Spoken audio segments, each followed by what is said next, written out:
La ilaha illallah, illallah, la ilaha illallah, illallah, la ilaha illallah, illallah, la ilaha illallah, illallah, la ilaha illallah, illallah, la ilaha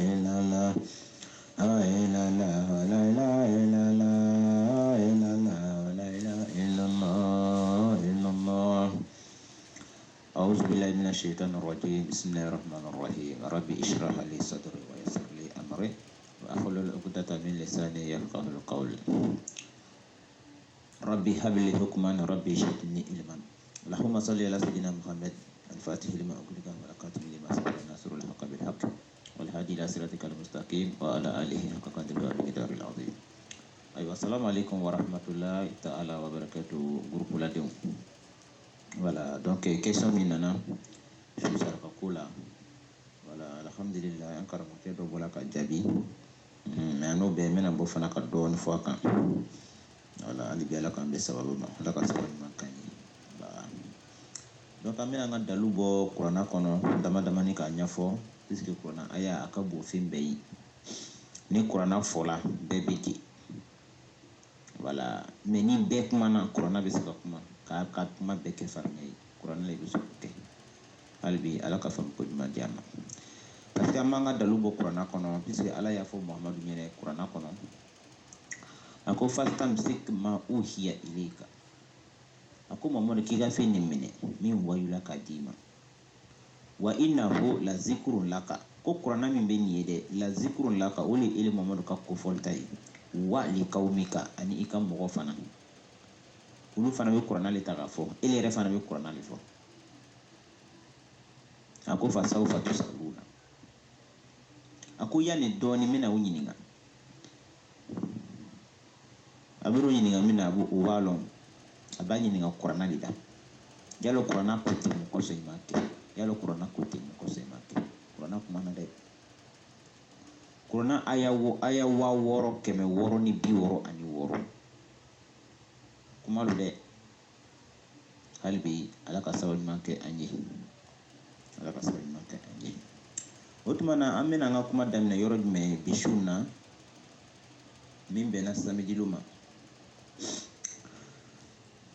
samedi le 3 septembre l'an 2021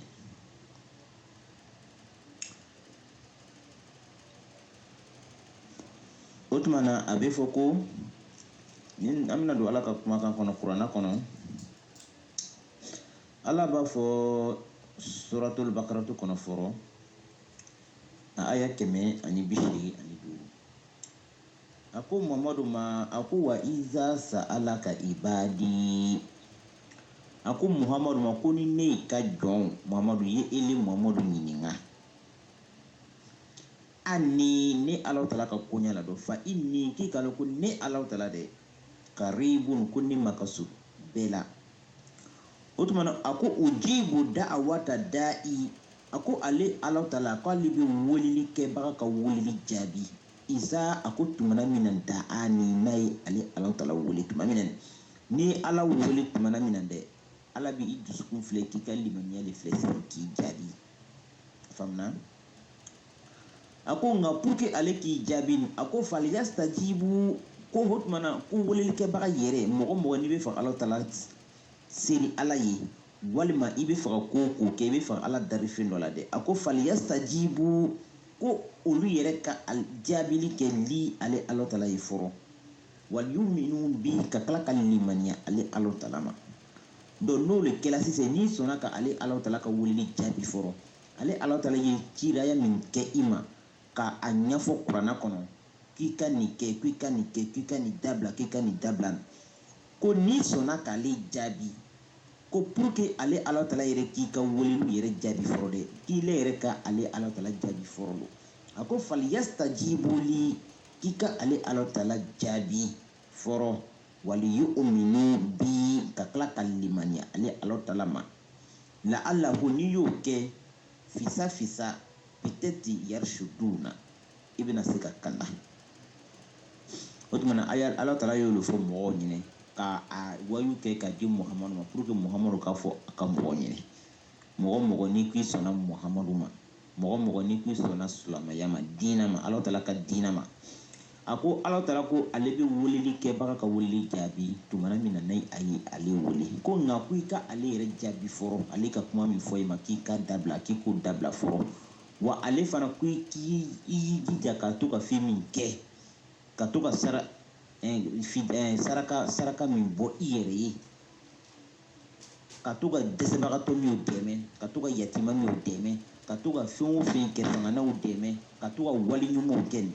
Ala Taala ko i k'ale jaabi k'i ka to k'o kɛ fɔlɔ o tuma na sisan n'i ye ale Ala Taala wele ale b'i jaabi o tuma o ye suratul bakaratu ye aya 185 o tuma na a ko an bɛ don suratul ra'd kɔnɔ o tuma na Ala bɛ tila ka fɔ suratul ra'd kɔnɔ sisan aya 17 Ala ko nya a ko al-husna Ala Taala ko ɲumanya lillezina a ko ɲumanya ale Ala Taala fɛ a faamuna ale Ala Taala fɛ ale ka ɲumanya laharalo lillezina ko bɛ mɔgɔ le istajabu mɔgɔ min sɔnna ka ale Ala Taala jaabi mɔgɔ min sɔnna ka jaabili kɛ li rabbihim o tigi Ala ye k'i to dunuya na yan n'i sɔnna ka Ala Taala jaabi ka Ala Taala k'i bila min na ka to k'o kɛ don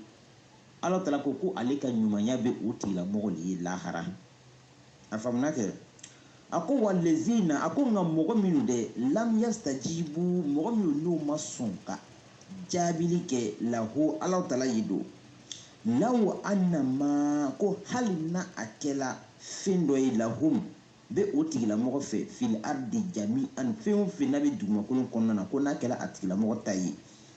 wa mislahu ma'ahu ani dugumakolo yɛrɛ ka fɛn bɛɛ tun ka tila ka multiplier 2 fois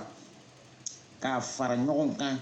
i ka faamuyali kɛ i sanni tɛmɛni kɔ k'a fɛn bɛɛ fara ɲɔgɔn kan n'i ma sɔn ka Ala Taala jaabi k'i to ɲɛnamaya la fo ka i taara sa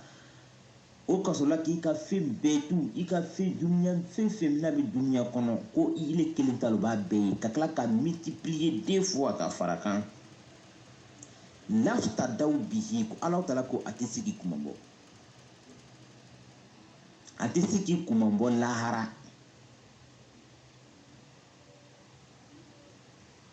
adamaden kɔni i bɛ Ala Taala jaabi de k'i to i ni na tuma min i bɛ ɲɛnamaya la dɛ o tuma le i bɛ Ala Taala jaabi ka to ka sarakaw bɔ ka to ka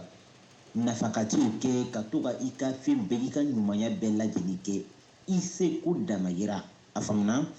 Ala Taala ko ni bana i ma o kɛ don fo i taara sa don Ala Taala ko ni sala hali ni dugumakolo ɲuman bɛɛ y'i ta ye dugumakolo nafolo bɛɛ y'i ta le ye ko n'o tilala k'ale multiplier 2 fois ka tila k'a fara kan tuguni Ala Taala ko a tɛ se k'i kumabɔ ale bolo laharalo a faamuyala a ko o la e ka olu tigilamɔgɔ ninnu don su'ul azabi a ko i kalo ko jangata gbɛlɛ lahum bɛ o tigilamɔgɔ ye wa ma'awahum wa olu ka kofo yɔrɔ de jahannamu ko ale bɛ o sɔri jahannama kɔnɔ hali n'a ka saraka kɛ cogo cogo ka duniya misi bɛɛ san k'a faga ka kɛ saraka ye tile 3 saraka tile 7 saraka tile 41 saraka ani san 1 saraka hali n'a ka kɛ cogo cogo Ala Taala kɛ ni a tigilamɔgɔ ɲɛnamaya tuma ma bɛ ɲɛnamaya la n'a ma sɔn k'ale Ala Taala kɔni jaabi duniya kɔnɔ yan a sala k'a ba ko n'a ka fɛn fɛn kɛ k'a bɛɛ gansan k'a tɛ se ka kuma bɔ balimacɛ a ye miiri aya na dɛ a ye miiri aya na ka hasiriya dabila ka don kuranna kɔnɔ Ala ka kumakan kɔnɔ min ye Ala Taala ka diinɛ ka se min ye kuranna ye a ye don kuranna kɔnɔ ka ayaw sɛgɛsɛgɛ Ala Taala ko wa bi isal mihad ko a ko ni tigilamɔgɔ ka a ka layiru cɛjuguya la dɛ a ka layiru cɛjuguya la o tuma na an ka sɔn Ala jaabi ma ka Ala jaabi tuma min an bɛ nin na ka sarakaw bɔ ka nafakatiw kɛ ka jagaw bɔ ka fisabililaw kɛ ka an bamusow ladon k'an facɛw ladon an kana to ka sa ka sɔrɔ ka taa misi faga a tɛ foyi ɲɛ su ye mɔgɔ n'i sala ni sala hali ni kun ye milliardaire ye ni sala ka ban dɔrɔn hali ni étage 20 de b'i bolo ni sala i sala lu min na dɔrɔn fɛn o fɛn ko i ta lo a si tɛ k'i ta ye tugun a bɛ kɛ citabagaw ta le a bɛ kɛ tiɲɛtabagaw ta le ele ta tɛ tugun ele sala c'est fini pour toi. C'est fini pour toi. N'ele kɔni banna k'i yɛrɛ kɛ bakili ye k'i ka wariw bɛɛ cɛ k'o bila banki kɔnɔ ko a tɛ dun i yɛrɛ ta dun wa a tɛ di dɛsɛbagatɔ ma i nana sa hali n'o ka nafolo tɔgɔ bɛɛ ta ka saraka bɔ n'a ye a foyi t'i sɔrɔ a faamuna wala o tumana suratul ra'd b'o fɔ wa aya 18 o tumana an bɛ segin sisan ka don suratul bakaratu kɔnɔ aya 253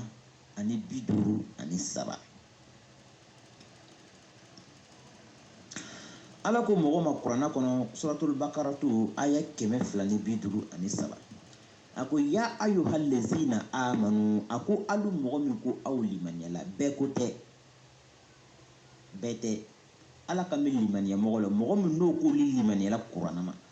limaniya yɛrɛ mun ye i bɛ limaniya adamaden mɔgɔ k'i ye sulama i bɛ limaniya mun de ma kiden yɛrɛ limaniyala mun de ma fɔlɔ sa amana rasulu bima unzila ilayk ala taala ko amana rasulu ko ciden limaniyala le bima ni fɛn de ye unzila ilayhi min jigila ka taama ale ala taala yɛrɛ ka kitabu wayu min jigi ka di ciden ma dɛ ko ciden yɛrɛ limaniyala o le ma o fana ye kuranna aya ye tugun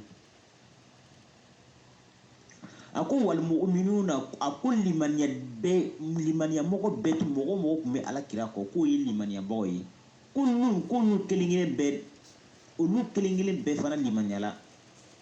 amana billahi olu bɛɛ limaniya ni ala taala ye wa malaikatihi a n'a ka mɛlɛkɛw ka limaniya ala taala ka mɛlɛkɛw bɛɛ ye wa kutubihi ani ala taala ka kitabu ko ala taala olu ka minɛ ka limaniya a ma wa rusulihi ka tila ka limaniya ni ala taala ka cidenw kelen bɛɛ lajɛlen ye la nufarriqu bayna ahadin min rusuli k'olu ma ciden foyi fara ka bɔ ɲɔgɔn na mais bibi na ni mɔgɔ nana ko Jésus Christ ma ca n'u ma ko nabi Isa ma ca ma ko nabi Musa ma ca ma ko cila bani Israɛla kan olu ma o bani Israɛla yɛrɛ o t'a kɔrɔlɔ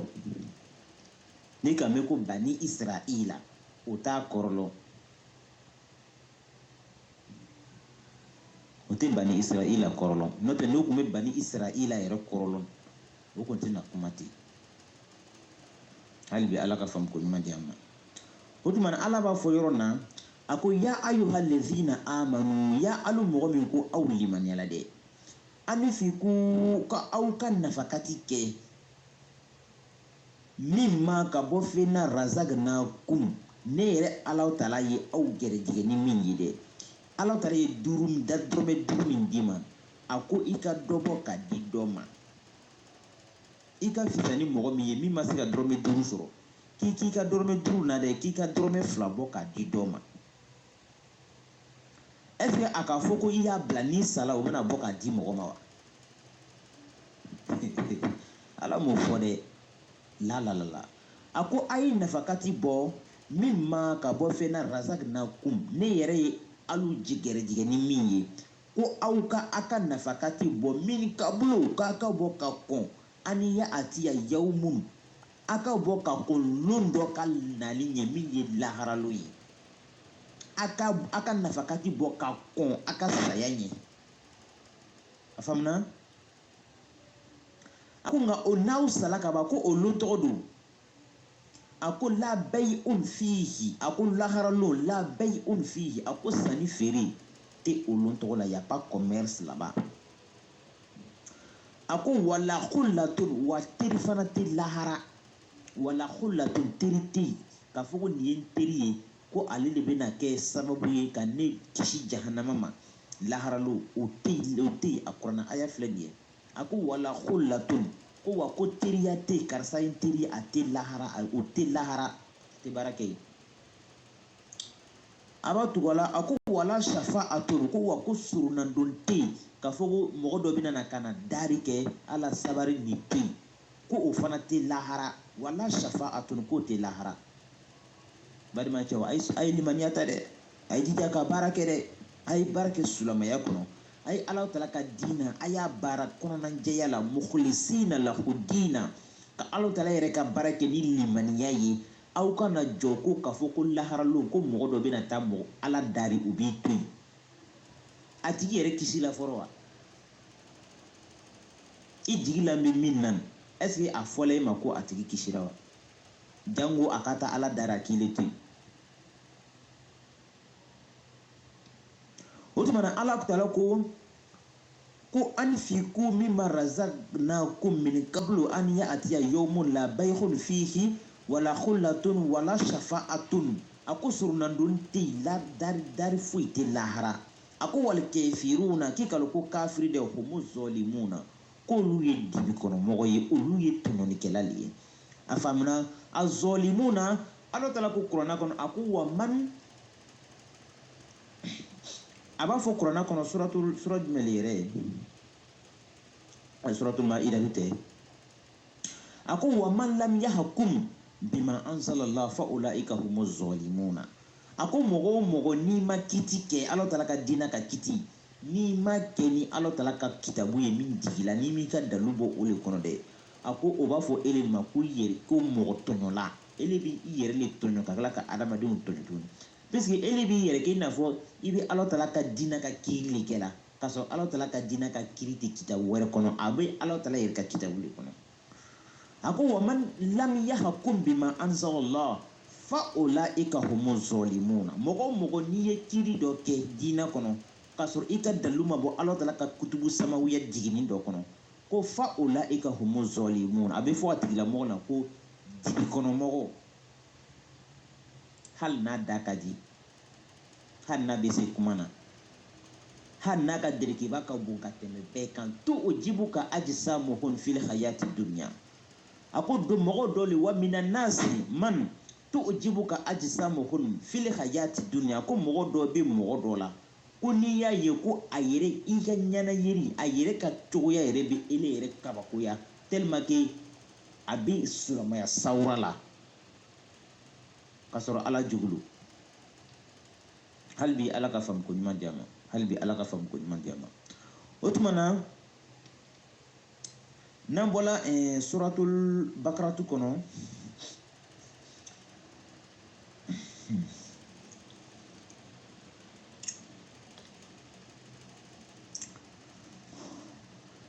suratul bakaratu kɔnɔ komi anu bɛ kuma ni dalilu le donc fo an bɛ kuranna aya le di mɔgɔ ma ni o ma lala o yɛrɛ ka taa a filɛ o yɛrɛ ye an bɛ don suratul munafikuna kɔnɔ suratul munafikuna a aya 9 ala b'a fɔ suratul munafikuna kɔnɔ aya 9 a ko wa anfiku ko aw ka nafakati kɛ min ma ka bɔ fɛn na razaqnakum ne yɛrɛ ala tala anw ye aw gɛrɛjigɛ ni fɛn min ye dɛ ko a ye o dɔ le bɔ ka kɛ nafakati ye min kablo wa ko aw ka kɛ ka kɔn aw ka teriya ka kɛ ka kɔn an ya atiya ahadakumul mautu yani saya yɛrɛ ka se aw ma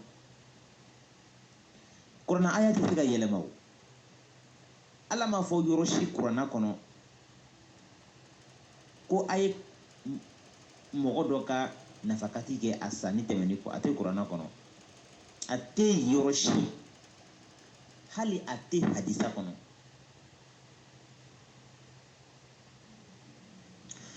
ala kuma bɛɛ la o a ko wa anfiku mimma razaqnakum min qablu an ya'tiya ahadakumul mautu ko a y'a kɛlɛ ka kɔn yani saya yɛrɛ ka se alu la sɔn kelen ma a faamuna a ko fa yakulu ko a tigi bɛna to k'a fɔ o ya rabbi ko n tigi lawla akhartani ila ajalin karibin ko yalo ala ko n'i kun sɔnna ka ne to yen o tuma na a man kɛnɛ a bɛ faga sa sayabana nana lawla akhartani ila ajalin karibin ko n'i kun ka ne to wagati ajalu dɔ la wagati dɔ la karibin min ma ka surun hali n'i kun ka ne to semaine kelen ala hali ala n'i kun ka ne to yani san kelen hali n'i kun ka ne to yen yani kalo kelen al ni kun kan ne to yani sini kene ala o tuma ni ko ni ala kun kan le to yani wakati doni do kale kun mena mun kɛ a ko fa asadaka fa asadaka ko ale kun bena saraka bɔ a ye faamuyali kɛ dɛ ko ale kun bena saraka bɔ a ma fɔ ni ale sala k'o ka saraka bɔ ale dɛ a ko ala ni ala kun bɛ se ka wagati dɔɔni d'ale ma tuguni a m'ale faga bi ka wagati dɔɔni di ale ma ko n'ale kɛnɛyala dɔrɔn k'ale bɛ saraka bɔ donc ko ni ale ye saraka bɔ sisan a ko wa a kun o tuma na ko ale bɛna kɛ sisan mina solihina k'ale bɛna kɛ maa ɲuman dɔ ye ja saraka bɔbaga mɔgɔ min bɛ saraka i yɛrɛ ka saraka bɔ k'i to nin na dɛ a bɛ fɔ olu mɔgɔ le ma ko solihina ko mɔgɔ ɲuman n'o tɛ a tigi sala ka ban a bere wulila k'ale bɛ misi faga ko tile 3 saraka ko tile 4 saraka ko tile 41 saraka ni si tɛ mɔgɔ si kɛ mɔgɔ ɲuman ye a tɛ mɔgɔ si kɛ mɔgɔ ɲuman ye ala taala ko k'i b'a bɔ ka kɔn i ka saya ye i b'a bɔ k'i to nin na i b'a bɔ ka to i farisogo ka kɛnɛ k'a bɔ k'a lɔn ko nafolo lo ala k'a di ne ma o tuma na ne bɛ dɔ bɔ k'a di dɔ ma parce que duniya kɔnɔ dɔ de ka fisa dɔ ye donc ne bɛ dɔ bɔ k'a di dɔ ma n'i ye o le kɛ dɛ ala o ye ala ka mɔgɔ ɲumanw ye mɔgɔ min bɛ mɔgɔ sɔn o ye ala ka mɔgɔ ɲumanw ye ka mɔgɔ sɔn ka jaga bɔ ka nafakati kɛ ka fisabililayi di mɔgɔ ma ka dumuni di fanganaw ma ka firiyamuso dɛmɛ ka yatimaw dɛmɛ a bɛ fɔ olu le ma ko mɔgɔ ɲuman n'o tɛ ka taa sigi firiyamuso ka luda la ka dumuni domu ka taa sigi yatimaw ka luda la ka soso domu ka taa sigi yatimaw ka luda la ka muguji min olu ye mɔgɔ kolonw de ye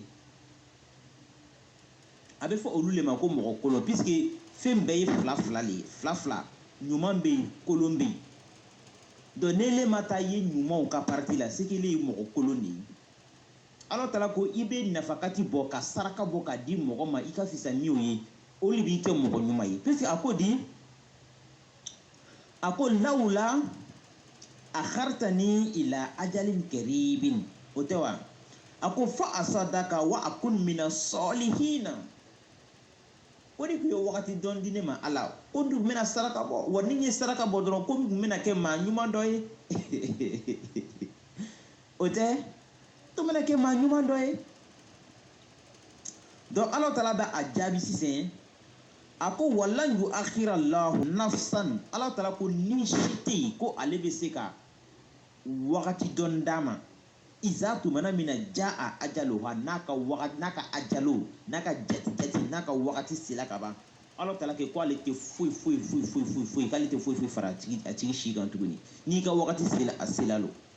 donc yanni o wagati tɔgɔ ka se adamaden kelen kelen bɛɛ ma mɔgɔ n'i kun ye sulama ye puisque a ye aya nin daminɛ a ko ya ayyuhal lezina amanu mɔgɔ n'i kun ye amanu ye dɛ bɛɛ k'i jija ka saraka bɔ bɛɛ k'i jija ka nafakati kɛ ka yatimaw dɛmɛ ka firiyamuso dɛmɛ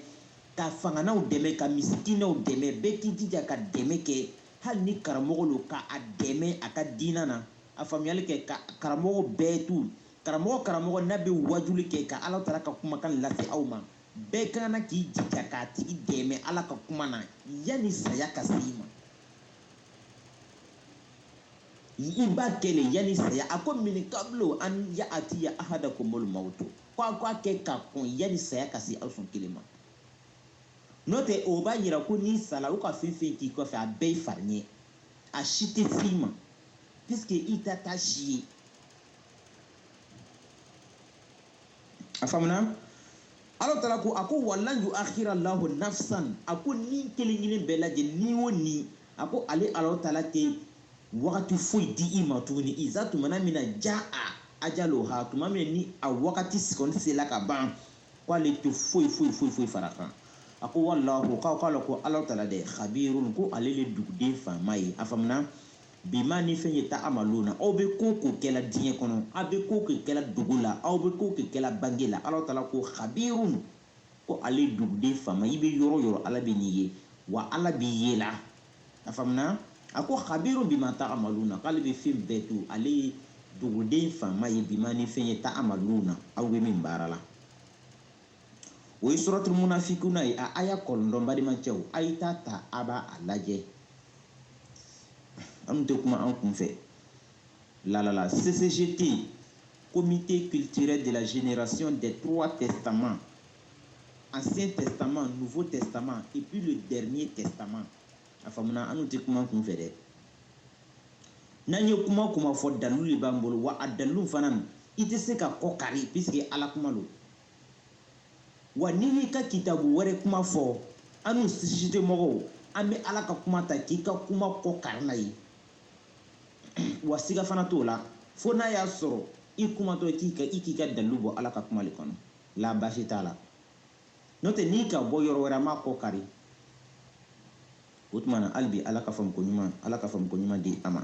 o tuma na yalɔ silamɛw ne bɛ fɛ aw ɲininka sisan o a yalɔ aw sigalen bɛ kuranɛ de la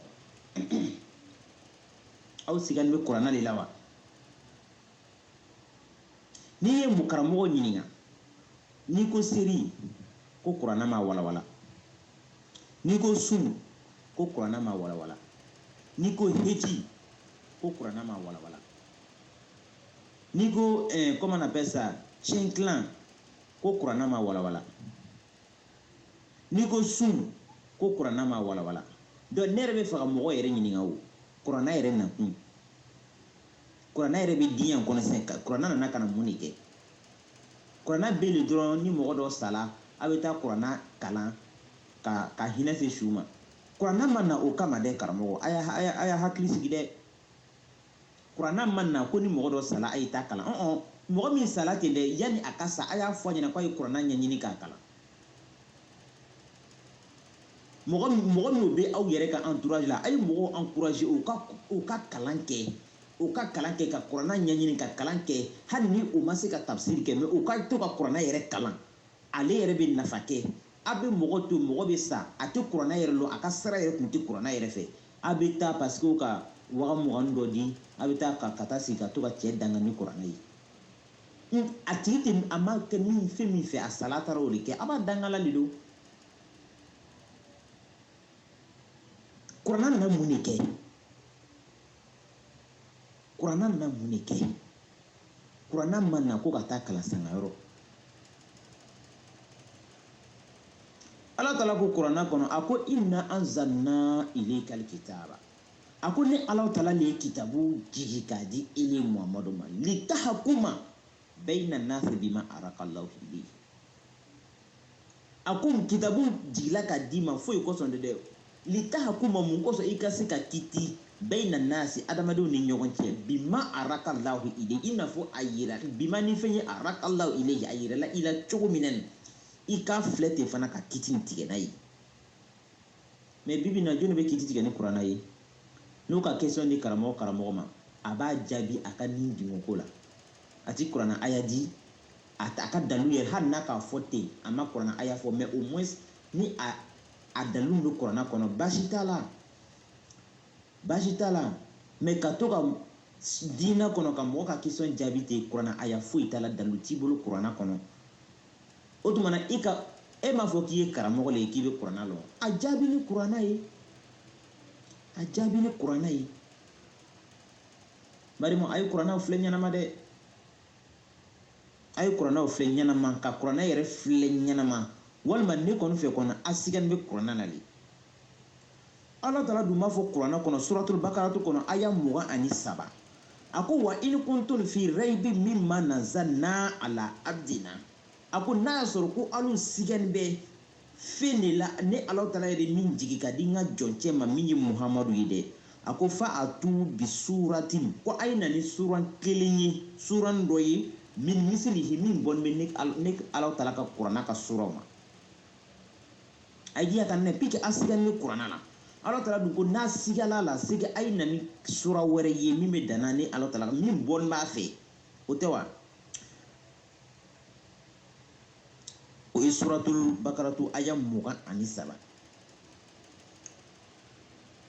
a ko nka ko n'a nana ni kuranɛ ko n'a nana ni sura wɛrɛ ye don a ko wadu shuhada akum ko n'a nana n'a ye dɔrɔn ko ale ala taala kɔni t'a seere ale ala t'a seere ye dɛ n'a nana ni fɛn wɛrɛ ye kana fara kuranɛ na min tɛ ala taala ka kumakan ye min tɛ ala taala ka kumakan ye ala taala ko ale t'a seere dɛ ako wadu ushuhada akum ko aw yere ka shiri nyini aw yere la min dunillahi ma shiri mi medana Allah ta'ala la de ko piski ale tiska ka shiri in kuntum sartimani alu ken be sodiki na ciptuyi do avec la fa suratul asra'i kono aya bishigi ani shigi ako kul mamad afo la in ijtama'atul insu wal jinnu ako hal ni jinaw ni adamadu farala ɲɔgɔn kan ala an ya'tu bi misli hazal qur'ani ka fɔ ko olu bɛna na ni kuranɛ ɲɔgɔnna ye dɛ a ko la ya'tuna bi mislihi ko tɛ se ka na ni kuranɛ ɲɔgɔnna ye walaw kana ba'duhum li ba'din zahiran ko hali ni o ɲɔgɔn dɛmɛ cogo ma cogo cogo ka ɲɔgɔn dɛmɛ ka conférence baw kɛ diina lɔnnibagabaw ani adamaden lɔnnibagabaw ka conférence kɛ ka fara ɲɔgɔn kan ka fɔ ko olu bɛna na ni kuranɛ ɲɔgɔn ye Allah ta'ala ko la ya'tuna bi mislihi ko tɛ se ka nana ɲɔgɔn ye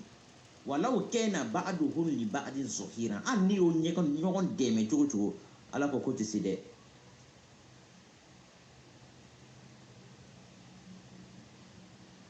o tɛ se fiyewu o tuma na aw kana to k'a fɔ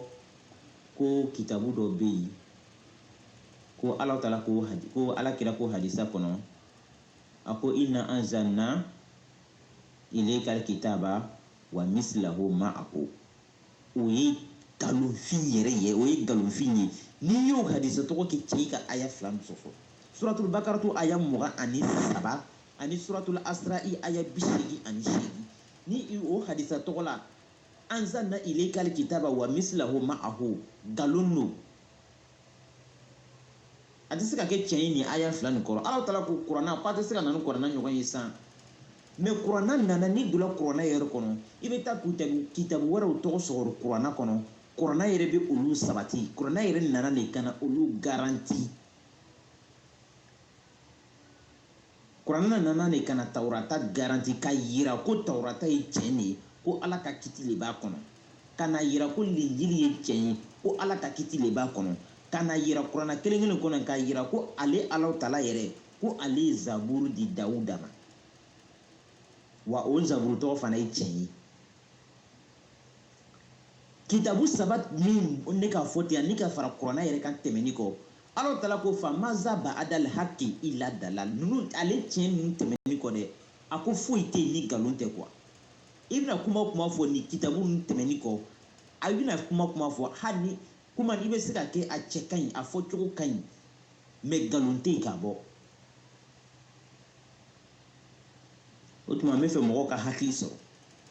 hakili sɔrɔ hali bi ka segin ka don Allah ta'ala ka révélation kɔ ka segin ka don Allah ta'ala ka kumakan kɔnɔ o kumakan Allah ta'ala bɛ an ɲininka a yɛrɛ ka kumakanw de la lahara mais n'ele taara se Allah ta'ala kɔrɔ k'ele ka ko dɔ kɛ a ma ye Allah ta'ala ka kitabu kɔnɔ n balimakɛ jɔn k'i bila la dɛ jɔn k'i bila la qui t'a ordonné ou bien parce que c'est société de ton papa hein qui t'a ordonné jɔn k'a fɔ ele ka nin kɛ jɔn k'i bila la san a dandu bɛ min Allah ka kuma kɔnɔ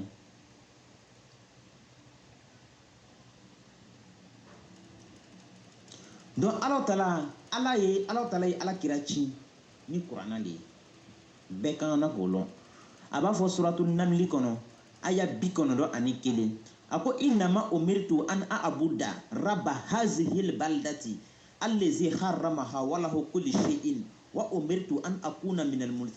muslimina wa an atlu wal qur'ana ako faman ihtada fa innama yahtadi li nafsihi wa man dalla fa qul innama ana minal munzirina o suratul namli kɔnɔ aya 91 ani kelen ako innama umirtu ako ne ala kira de ko ne ɲamaruyali o ye ne ɲamaruyali an a'buda rabba hazihil baldati ko nin dugu de nin site tigi ko ne ko o tigi le labato min ye Allah ta'ala kelen pe ye innama umirtu ko ale ɲamaruyala le mais yani ala kira ma ɲamaruya a tun bɛ mun de la ka kɔrɔ Allah ta'ala b'a fɔ kuranna yɔrɔ wɛrɛ ala kira yɛrɛ ma a ko wa wajadaka dalan fahada ko an nana i Mamadu yɛrɛ sɔrɔ ka yaudu ila rasulillahi wa wajadaka dalan fahada kwangi soro ifililo anki kanda do oye Qur'ana sura ware ako ne nyamariyala ko ne ka ni dugun tigi bato de allazi harramaha tigi min yɛrɛ ye ni dugu nin kɛ lɔhɔrɔma yɔrɔ ye wala ho kulli shay'in ako fɛn bɛɛ kelen kelen bɛɛ bɛ o dugutigi ne bolo dɛ wa umirtu ko wa ko ne kira nyamariyala le an akuna minal muslimina ko ne ka kɛ silama dɔ ye o tuma na silama ay Allahu akbar wa umirtu an akuna minal muslimina ko ne nyamariyale ko ne ka kɛ silama ye wa an atlu wal qur'ana ko wa ko nga qur'ana le kala ko nga qur'ana le kala de ama fo ko aka ta fen wɛrɛ kalan min tɛ ala kuma ye i bɛ qur'ana le kalan qur'ana le b'i dirige sisan ka taga n'i ye tawrata kɔnɔ ka taga n'i ye linjili kɔnɔ a ko nka ko ni ne Muhamadu kɔni bɛ qur'ana kalan na a ko faman ko mɔgɔ o mɔgɔ i k'i ta da ni ne skandala don fa inama yahtadi li nafsihi ko i b'i yɛrɛ kanda i yɛrɛ kun de ye dɛ n'o tɛ n'i kandala a b'i yɛrɛ kun de ye a ko wa man dalla mɔgɔ mɔgɔ fana n'i filila don ka ban kuranna kan ma ne bɛ kuranna min fɔ la ka ban ma don a ko innama ana ko aw kan kana k'a lɔn ko ne kira tɛ foyi ye dɛ minal munzirina ko ne ye bagabaga le dɔrɔn m'aw bagabaga le ka kɔnɔ a y'a fɔ aw ɲɛna n'a sɔnna a ye sɔnna aw yɛrɛ ye n'aw bana fana aw bana aw yɛrɛ ye kira ye min fɔ mɔgɔ ɲɛna o de bɛ nin ye dɛ a ma sɔn ka foyi fara ka kuma gbanzan fara Ala tala ka kumakan kan diina kɔnɔ o tuma na Ala bɛ tila ka fɔ yɔrɔ jumɛn tuguni kuranna kɔnɔ komi an bɛ kuranna ko de la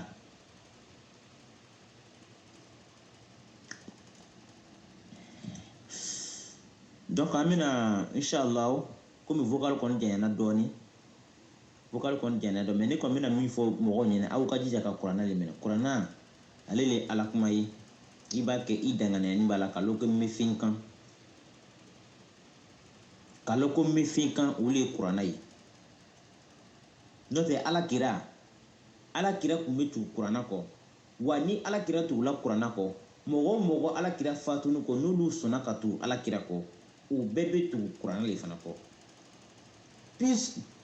parce que n'i ma tugu Ala tala ka kuranna le kɔ i ma ciden ladege Ala dun ko b'a fɔ kuranna kɔnɔ a ko lakad kana uswatun hasanatun fi rasulillahi liman kana yarjullahi wal yawmil akhir a ko ladege ɲuman bɛ aw ye aw ka ciden na ko a ye Ala kira ladege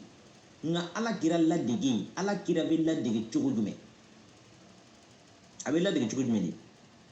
amana rasulillahi bima unsila ilayka a ma fɔ wa ilayhi a ma fɔ ko ciden limana ni fɛn de ye min jigila ka taa min jigila bɛɛ b'o kalama k'o ye kuranna le ye donc ele mɔgɔ mɔgɔ n'i bɛ diinɛ kɔnɔ k'a fɔ k'i ye sulama ye n'i bɛ fɛ ka Ala kira ladege dɛ i bɛ limana ni kuranna le ye a bɛ fɔ olu tigilamɔgɔw de ma ko Ala kira ladegebagaw mais n'ele taara limaniya ni kitabu wɛrɛ ye min tɛ Ala kuma ye k'a sɔrɔ Ala kira ma limaniya o kitabu tɔgɔ ma est ce que ele bɛ kira le ladege la wa ele tɛ kira ladege la i b'i yɛrɛ le ladege la n'o tɛ Ala kira tɛ mɔgɔ o mɔgɔ n'i kɔni k'i ye Ala kira ka manton ye i ko i ye Ala kira ka sahaba ye Ala kira limaniyana kuranna min ma Ala ka kangari la ye kuranna kɔnɔ ko a kana nin dingo fɔ ko a ye to ale Ala tala ka nɔɔrɔ kɔnɔ ko a ye to k'ale Ala tala ka nɔɔrɔ fɔ a faamuna ka Ala kira guider ka kangari la ye kosɛbɛ a kana fɛn fara ale Ala tala ka kumakan kan ni kira fatula k'o to o kan o ele min ye kira kɔmɔgɔ ye o ele nana ka to ka fɛn wɛrɛ sɛbɛri ka fara fɛn tɔgɔla kan i bɛ Ala kira i b'a kotala le wa walima i b'a ladegela de balimaw aw ka hakili sɔrɔ ka segin ka don kuranna kɔnɔ a girinna kojugu a ye segin ka don Ala tala ka nɔɔrɔ kɔnɔ ka don Ala tala ka révélation kɔnɔ o le ɲɔgɔn tɛ yen o tuma na o le bɛ bɛɛ wasa i bɛ don Ala ka kuma kɔnɔ ka baara kɛ ka Ala kira ka sariyaw kɛ ka dalilu bɔ Ala tala ka kumakanw kɔnɔ donc a bɛ fɔ o le ma ko silama islam ça veut dire mɔgɔ min y'a yɛrɛ di Ala ma n'i ka mɛn ko islam o kɔrɔ wɛrɛ t'a la ko mɔgɔ min y'a yɛrɛ di ala ma ni le dun sɔnna k'i yɛrɛ di ala ma o tuma ala taala ka diinɛ kɔnɔ i tɛ foyi kɛ ni a yamaruya ma bɔ ala yɛrɛ ka kumakan in kɔnɔ i tɛ sɔn ka kɛ don wala o tuma nin ye dakuru dama dama ye k'a fɔ mɔgɔ ɲɛnɛ susara ka ko la ani kuranɛ yɛrɛ ka sabati ka ko la hali bi ala ka faamuyako ɲuman di an ma ala ka si ani kɛnɛya di an bɛɛ lajɛlen ma ala ka sababu ɲuman kɛ an ye ala k'an kisi an juguw tɔɔrɔ ma hali bi ala k'an kisi an juguw tɔɔrɔ ma hali bi ala k'an kisi an juguw tɔɔrɔ ma ala ka sababu ɲuman kɛ an ye ne ko bɛna min fɔ ne ka jɛ ɲɔgɔn ye mɔgɔ ko i ye ne ka jɛ ɲɔgɔn ye an bɛ jɛ ala taala ka nɔrɔ de kɔnɔ mɔgɔ kana na ne fɛ ko tɔ ko an bɛna na jɛ ka to ka fɛn wɛrɛ kɛ ɲɔgɔn fɛ n'i kɔni nana ne fɛ an bɛ jɛ i bɛna na sɔrɔ n bɛ nɔrɔ kɔnɔ ne sɔnna o nɔrɔ ma o tuma an bɛ kɛ ɲɔgɔn ka mɔgɔ ye an bɛ kɛ ɲɔgɔn ka jigi ye an bɛ kɛ ɲɔgɔn ka sababu ye an bɛ kɛ ɲɔgɔn ka fɛn bɛɛ ye puisque kuranna mɔgɔ n'a taara ɲɔgɔn sɔrɔ kuranna kɔnɔ a bɛ kɛ ɲɔgɔn baden de ye mais kitabu tɔ ninnu mɔgɔ n'a taara ɲɔgɔn sɔrɔ ale kɔnɔ a bɛ kɛ ɲɔgɔn faden de ye dɔw b'o ka dalu bɔ Buhari kɔnɔ dɔw ko ale ka dalu bɛ bɔ Lakidari kɔnɔ a tɛ bɛn fo lahara a tɛ bɛn fo lahara hali n'a bɛ ɲɔgɔn fɛ ça veut dire a bɛ plan de kɛ la quoi ça veut dire mɔgɔ kana lɔn ko y a des différences sinon a tɛ ɲɔgɔn fɛ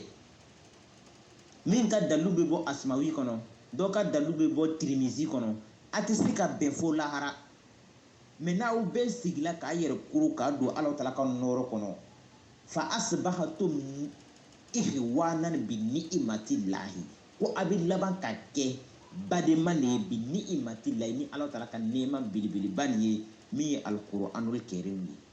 hali bi ala k'an kɛ baden ɲumanw ye ala ka sababu ɲuman kɛ an ye salamu alaikum wa rahmatullahi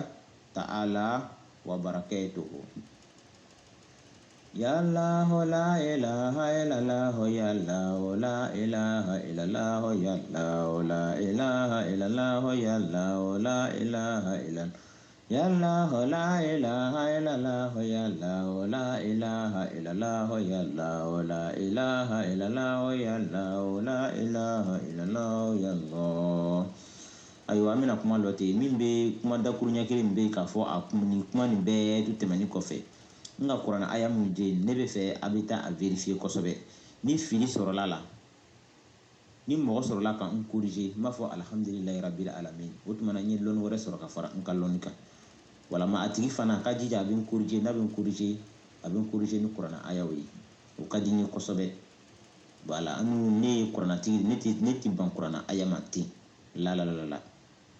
mais ka taa ala taala ka kuranɛ aya min ne y'o di ka t'o ta ka tila ka to k'a sɔn gasi ni hadisa ye nin ko mɛn ni bɔla i kama tuguni a bɛna kɛ ko wɛrɛ ye dɛ hali bi ala k'an kisi o ma ala ka sababu ɲuman kɛ an ye ala ka bɛɛ fatu ala taala ka nɔrɔ kɔnɔna na salamu alaikum wa rahmatulahi ta'ala wa barakatuh.